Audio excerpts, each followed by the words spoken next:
के डेट में आपको जानना चाहिए। अगले सेशन में जब हम पढ़ेंगे तो हम उसको भी टच करेंगे कि क्या हो रहा है और कैसे चल रही चीज़ें। तो आज के डेट में आपको इन्वेस्टमेंट के लिए प्रॉपर आपके पास एक प्रोसेस होना चाहिए कि आपको कितना इन्वेस्टमेंट करना है, गोल ओरिएंटेशन क्या है आपका, आपकी रिस्क एपेटाइट क्या है, आपका क्या एलोकेशन है और वो एलोकेशन को कैसे चेंज करना है, क्योंकि इंडिया बहुत तेजी से बदल रहा है।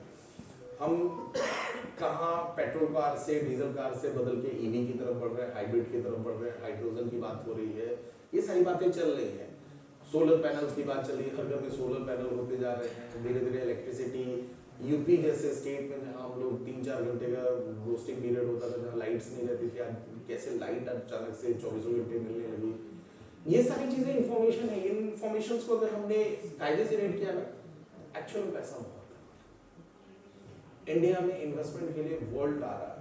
आप अगर फंड्स को देखो तो सिंगापुर गवर्नमेंट का इन्वेस्टमेंट इंडिया में है। अभी आप लोगों ने रिसेंटली न्यूज सुनी हुई है, कैनेडा पेंशन फंड का इन्वेस्टमेंट इंडिया में है। और ग्लोबल फंड्स, बहुत सारे फंड्स इंडिया में आ रहे हैं। लास्ट ईयर काफी एफआईआईज ने पैसे निकाले, उसके बाद भी हमारी मार्केट का 30% कंट्रीब्यूशन अभी भी एफआईआईज के पास है। मतलब जो एफआईआईज है, बाकी रिटेल जो एनराइज है उनका तो अलग है। तो ये सब चीजें हो रही है कि वर्ल्ड इंडिया की तरफ देख रहा है। 140 करोड़ की जो पावर है वो वर्ल्ड देख रहा है। यूथ जनरेशन है वो वर्ल्ड देख रहा है। हम नई नई चीजें इनोवेट करते जा रहे हैं। जैसे डिफेंस में this is the first time कि हम सेल्फ रिलायंट हो पाए। इंडोनेशिया के प्रधानमंत्री अभी 26 जनवरी को आ रहे हैं, तो ऐसा है कि हम ब्रह्मोस है उनको एक्सपोर्ट करने जा रहे हैं। जहां हम इंपोर्ट कर रहे थे वहां एक्सपोर्ट करने जा रहे हैं। ड्रोन को लेके बहुत सारे पीएलआई स्कीम चल रही है। आप अगर देख लोगे मोबाइल के मैन्युफैक्चरिंग में बहुत कुछ चेंजेस आ रहे हैं। तो जो ट्रेडिशन बदलना है, जो ट्रेंड बदल रहा है, इस ट्रेंड के साथ आपको बदलना होगा। आपको अपनी इन्वेस्टमेंट पोर्टफोलियो को बनाना होगा। ये इन्वेस्टमेंट पोर्टफोलियो कहाँ से शुरू होगा? ये 0 साल के बच्चे से शुरू होगा और ये 100 साल तक चलेगी। ये किसी एक के लिए स्पेसिफिक नहीं है। अगर किसी ने कहा था अगर हम पुराने तरीकों से काम करते हैं तो कभी भी नए रिजल्ट नहीं आएंगे, रिजल्ट पुराने ही आएंगे।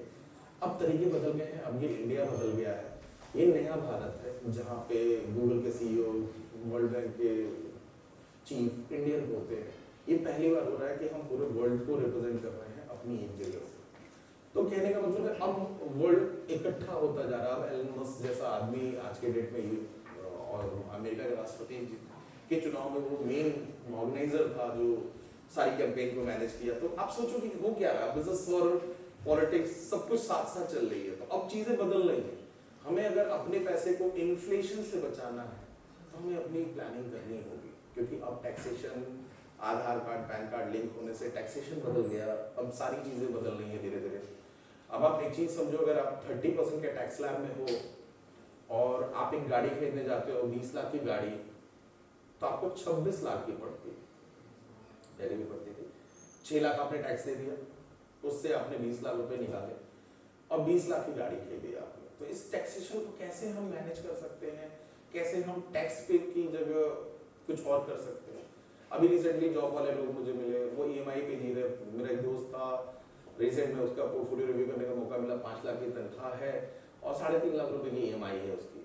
1.5 लाख रुपए उसके पास, मतलब वो टैक्स के बाद 1.5 लाख रुपए उसके पास बच रहे हैं।